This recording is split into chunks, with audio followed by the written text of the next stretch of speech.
আলহামদুলিল্লাহ, সর্বপ্রথম মহান আল্লাহ রাব্বুল আলামিনের কাছে শুকরিয়া আদায় করতেছি। দীর্ঘ 40 বছরের বেতন বঞ্চিত, অবহেলিত, নিষ্পেষিত থাকার পরেও আজকে 31তম দিন এই জাতীয় প্রেস ক্লাবে আমরা না খেয়ে এই খোলা আকাশের নিচে অনাহারে আমরা জাতীয় প্রেস ক্লাবের আমাদের শিক্ষকরা এখানে শুয়ে আছে। প্রিয় সাংবাদিক ভাইরা, আপনারা জানেন গত 28শে জানুয়ারি বর্তমান উপদেষ্টার মহাসচিব মাসুদুল হক স্যারের মাধ্যমে আমাদেরকে এদেশের প্রিন্ট মিডিয়া, ইলেকট্রিক মিডিয়া এবং সর্ব ধরনের সোশ্যাল মিডিয়ার মাধ্যমে একথাটা প্রকাশ হয়েছে যে উনি আমাদেরকে জাতীয়করণের ঘোষণা, 5 দফা দাবি সহ জাতীয়করণের ঘোষণা দিয়েছিল। প্রিয় সাংবাদিক ভাইরা এবং প্রিয় দেশবাসী, এত বড় একটা দেশের ইলেকট্রিক মিডিয়ার মাধ্যমে সুস্পষ্ট জাতীয়করণের ঘোষণা দেওয়ার পরে আজও পর্যন্ত আমাদের এই দাবির ব্যাপারে কোনো ধরনের সিদ্ধান্ত এই প্রধান উপদেষ্টার সচিব মহোদয় তার প্রতিশ্রুতির ব্যাপারে কোনো সিদ্ধান্ত নেয় নাই। প্রিয় সাংবাদিক ভাইরা, আপনারা দেখেছেন যে আমরা এই স্বতন্ত্র একটা এই মাদ্রাসা দীর্ঘ 40 বছর পর্যন্ত আমরা অবহেলিত, বঞ্চিত, নিষ্পেষিত।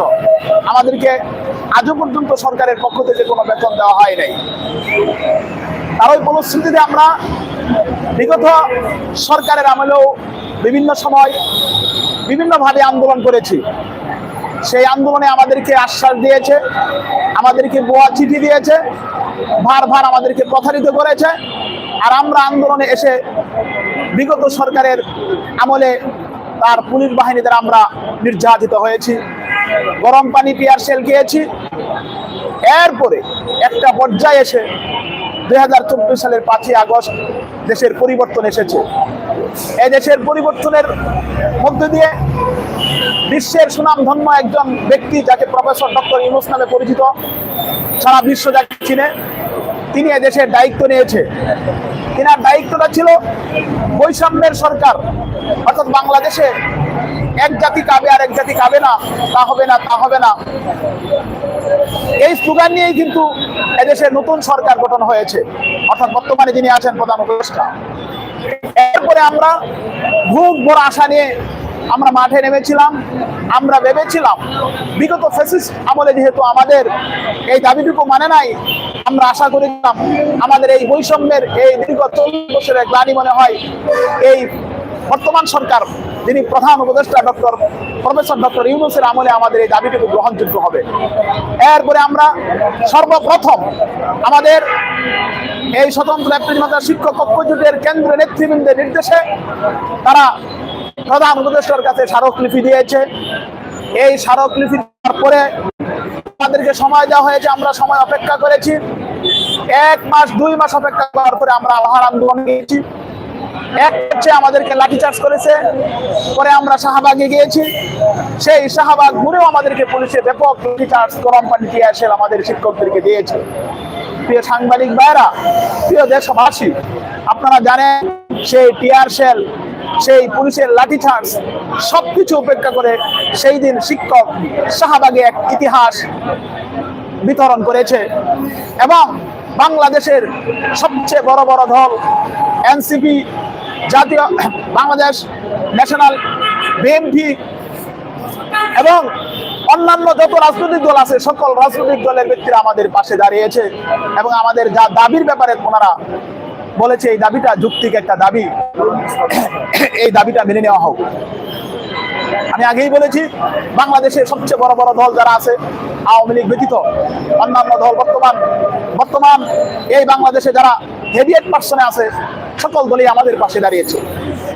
এবং বৈষম্য বিরোধীর ছাত্র আন্দোলন আমাদের ব্যাপারে সেদিন আমাদের এই পুলিশি লাঠিচার্জের বিরুদ্ধে তারা এই মশাল মিছিল পর্যন্ত করেছে। সেই সবকিছুর বিনিময়ে সরকার বাধ্য হয়েছে আমাদের এই দীর্ঘ 40 বছরের বেতন বৈষম্যের অবসান ঘটাতে। এক পর্যায়ে বর্তমান প্রধান উপদেষ্টার সচিব মাসুদুল হক স্যার আইসা উনি ঘোষণা দিয়েছে, কিন্তু 8 মাস অবহেলিত হওয়ার পরেও আমাদের এই জাতীয়করণের দাবিটুকু বাস্তবায়ন হয় নাই। তাই আমরা আন্দোলন দিতে বাধ্য হয়েছি এবং সেই আন্দোলন আপনারা দেখেছেন আজকে 1 মাস যাবত চলতেছে। কিন্তু বর্তমানে খুব দুঃখ এবং বারাকান্তরি দিয়ে বলতে যাচ্ছি, এই খোলা আকাশের নিচে এক জাতি কতদিন থাকতে পারে? দেখেন আমাদের মা বোনেরা, আমাদের পিতৃতুল্য ভাইয়েরা, পিতৃতুল্য বাবারা এবং আমাদের বড় ভাইয়েরা এখানে 30 দিন যাবত না খেয়ে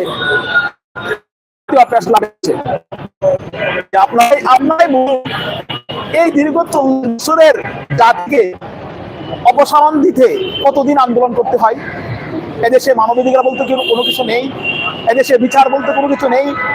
আমাদের ব্যাপারে তারা কোথায় দেখো দীর্ঘ 40 বছর পর্যন্ত শুধু চিঠি দিয়ে ইউনু, ডিসি এবং মন্ত্রণালয়, মাদ্রাসা অধিদপ্তর বিভিন্ন ভাবে আমাদেরকে শুধু হয়রানি করে, আজকে এই চিঠি, কালকে সেই জরিপ, কাল অমুক জরিপ, এইভাবে জরিপ নিতে নিতে নিতে নিতে আমাদেরকে 40 বছর অতিবাহিত করেছে।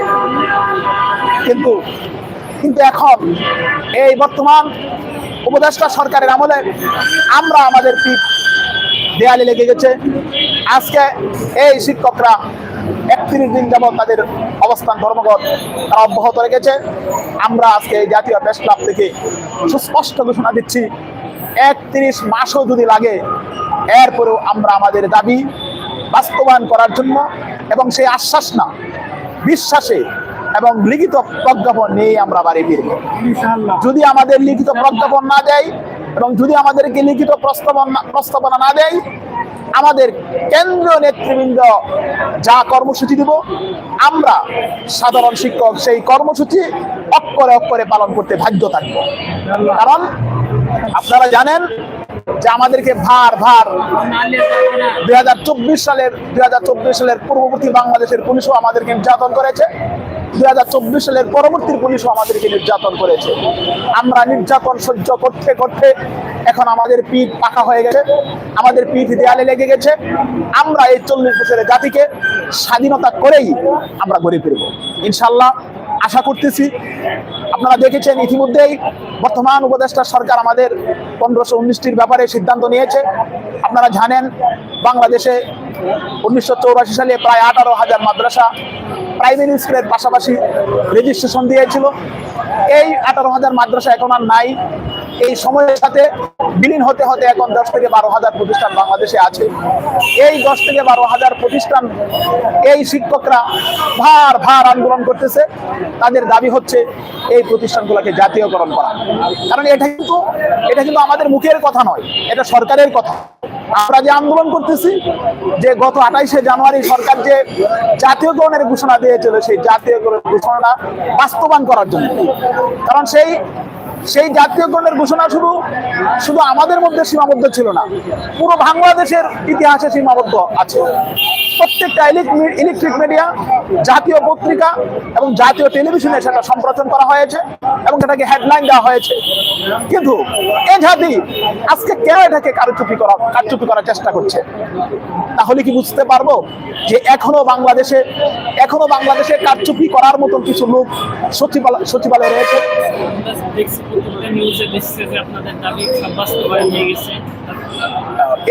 এটা আসলে খুবই দুঃখজনক একটা নিউজ। আসলে অনেকে জানে না এবং অনেকে বুঝে না জানে না বুঝে আমাদের ব্যাপারে একটা পোস্ট করে দেয়। এটা আসলে বুঝতে হবে, সরকার যে সিদ্ধান্তটা নিয়েছে এটা হলো 1984 সাল থেকে যারা 1519টা প্রতিষ্ঠান অনুদান পাইতো, এই কথাটা সুন্দর করে আপনারা বলবেন জাতির কাছে। 1519 আগে থেকে অনুদান পাইতো আমাদের প্রতিষ্ঠান তো এখন তো 18,000 নাই, আমরা বলি এখন 10 থেকে 12,000 প্রতিষ্ঠান আছে। এই 10 থেকে 12,000 প্রতিষ্ঠান 1984 সাল থেকেই 1519টা অনুদান পাইতো। আমাদের আন্দোলনের ফলশ্রুতিতেই ওনারা 1519টা প্রতিষ্ঠানের এমপিওভুক্ত করার একটা সিদ্ধান্ত নিয়েছে। আমাদের তো এমপিওভুক্ত করার কথা ছিল না, আমাদের তো জাতীয়করণ আছে, যাই হোক এমপিওভুক্ত করার তাও নিয়েছে 1519টা। আমাদের প্রতিষ্ঠান আছে 10 থেকে 12,000। তাহলে কি করে বলতে পারেন যে আমাদের ব্যাপারে সিদ্ধান্ত নিয়েছে? আমাদের দাবি তো এখানে অনুদানভুক্ত এবং অনুদানবিহীন প্রতিষ্ঠান সকলেরকে এমপিওভুক্ত করতে হবে। তাহলে যদি সরকার এখানে এমপিওভুক্ত করার সিদ্ধান্ত নেয়, তাহলে মাত্র 1519টা কেন? এটা তো সম্পূর্ণ আমাদের সাথে একটা ধোঁকা। আমাদেরকে যদি জাতীয়করণ করা না হয়, অন্ততপক্ষে 1519টা সহ বাকি অনুদানবিহীন প্রতিষ্ঠান তো এমপিওভুক্ত করবো। তাহলে আপনার এই কথার পরিস্থিতিতে আমাদের দাবিটা, আমরা সুস্পষ্ট দাবিটা আমরা জাতির কাছে বলতে চাই যে, এবং ইলেকট্রিক মিডিয়া, প্রিন্ট মিডিয়া এবং সামাজিক যোগাযোগ মাধ্যমকে আমরা বলতে চাই, আপনারা বিষয়টা সুস্পষ্ট বুঝবেন। বিশেষ করে বাংলাদেশের রাজনৈতিক ব্যক্তিদেরকেও আমরা বলতে চাই যে আমাদের 1519টা প্রতিষ্ঠান অলরেডি এমপিভুক্ত করার সরকার সিদ্ধান্ত নিয়েছে, আর বাকি অনুদানবিহীন প্রায় 8 থেকে 9,000 প্রতিষ্ঠান অনুদানবিহীন এখনো কিন্তু তার বাইরে আছে। আমাদের ব্যাপারে এখনো পর্যন্ত কোনো সিদ্ধান্ত নেই নাই। আপনাদের এই যে অনুদানের কথা বলছেন, এখন নতুন যে প্রতিষ্ঠানগুলো হবে সেইগুলো অনুদান করতে হবে না। এখন আমরা তো অনুদান মুক্তের জন্য আন্দোলন করি নাই, আমরা তো আন্দোলন করছি জাতীয়করণ। এখন সরকার যদি সিদ্ধান্ত নেয় যে আগে প্রাথমিক অবস্থা আমরা এমপিভুক্ত দেব, আমরা সরকারের সেই শুভবোধই আমরাও মেনে নিয়েছি। কিন্তু আমরা সরকারের কাছে দাবি করব যে অনুদানবিহীন প্রতিষ্ঠানগুলো আমাদেরকে এমপিভুক্ত করতে হবে। এই বিগত 40 বছরের অবহেলিত বঞ্চিত জাতিকে আর অনুদান দিয়ে আমাদেরকে গড়ে ফিরাবেন না। কারণ বর্তমানে এই প্রেক্ষাপটে, বর্তমানে এই বাজারে অনুদান দিয়ে একটা সংসার চলে না। আপনারা অনুদান দিতেন আর অনেক আগে দিতেন, কিন্তু এই পর্যায়ে আইসে আপনাদেরকে যদি আমাদেরকে যদি অনুদান দেন, একে মানবিক দৃষ্টিতে যদি লক্ষ্য করুন। এই যে এখন আপনাদের অনেক মাদ্রাসা আছে, সেইগুলো কি আপনারা জাতীয়করণ করবেন? আমরা চাচ্ছি, আসলে বিষয়টা দেখেন, আমরা চাচ্ছি সরকার, গণপ্রজাতন্ত্রী বাংলাদেশ সরকার, বর্তমান বাংলাদেশ সরকারের উপদেষ্টা মহোদয় এবং সচিব মহোদয় সারা বাংলাদেশে জরিপ করুক, এবং একাধিকবার জরিপ নিয়েছে। আমি মনে করি একাধিকবার জরিপ নিয়েছে। সেই জরিপের ভিত্তিতে চলমান প্রতিষ্ঠানগুলো যাদের কোড আছে, নবায়ন আছে, বাংলাদেশ মাদ্রাসা শিক্ষা বোর্ড কর্তৃক রেজিস্ট্রেশন আছে, এবং সেই সমস্ত প্রতিষ্ঠান ওনারা যাচাই বাছাই করে আমাদেরকে সকল প্রতিষ্ঠানে এমপিভুক্ত করার সিদ্ধান্ত নেবে এই আশা করতেছি।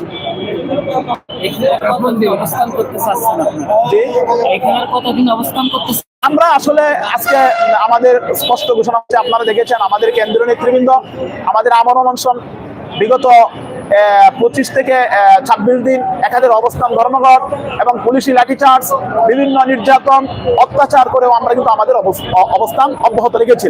এক পর্যায়ে আমাদের দাবি মানার জন্য সরকারকে কঠিন থেকে কঠিন হুঁশিয়ারি হিসাবে আমরা আমরণ অনশন দিয়েছিলাম। আপনারা দেখেছেন গতকালকে আমাদের 21 আগস্ট একটা টিম সচিবালয়, সচিব মহোদয় ডেকে নিয়েছিলেন। সেখানে সচিব মহোদয় বলেছে, আপনাদেরকে প্রতিশ্রুতি দিচ্ছি অনুদানমুক্ত প্রতিষ্ঠানের জন্য 1900 প্রতিষ্ঠানের এমপিওর চিঠি দিয়েছি, আর বাকি আপনাদের প্রতিষ্ঠানের জন্য চূড়ান্ত সিদ্ধান্ত নিতে হয়তো আমাদের 2-1 দিন সময় লাগতে পারে।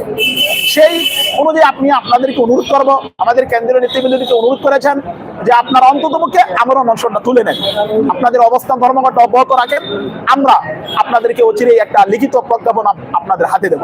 আমরা সেই আশা নিয়ে, সেই মুখবর আশা নিয়ে সচিব মহোদয়ের প্রতি আশ্বস্ত হয়ে, সচিব মহোদয়ের কথার প্রতি আমরা বিশ্বাস করে আমাদের কেন্দ্রীয় নেতৃবৃন্দ আমরণ অনশন তুলে নিয়েছে।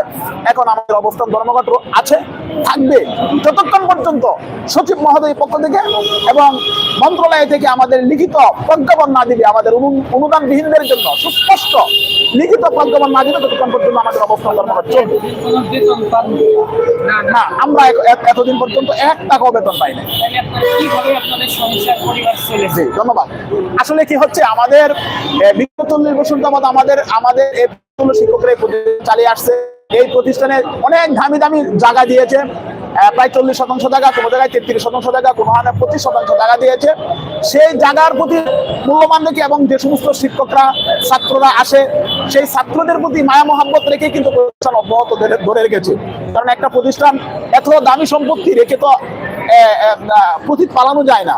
সেই সম্পত্তির প্রতি আর বারবার সরকারের আশ্বাসের প্রতি বিশ্বাস করে আমরা প্রতিষ্ঠান ধরে রেখেছি, কিন্তু সেই আশ্বাসে বিশ্বাস করতে করতে আজকে এই পর্যন্ত পৌঁছেছে। আশা করি সরকারের এখন বুঝ ধারণ হবে এবং সরকার আমাদের ব্যাপারে সিদ্ধান্ত নেবে, এবং আমাদের প্রতিষ্ঠান যে আমরা 40 বছর পর্যন্ত ধরে রেখেছি, আমাদের হালনাগাদ মোবাইল করেছি, কুট করেছি এবং বাংলাদেশ মাদ্রাসা শিক্ষা বোর্ড কর্তৃক রেজিস্ট্রেশন নিয়েছি, সেই সবকিছু দলিলাদির ভিত্তিতেই আমাদের প্রতিষ্ঠানগুলো সরকার এমপিভুক্ত করবে, এই আশাবাদ ব্যক্ত করছি।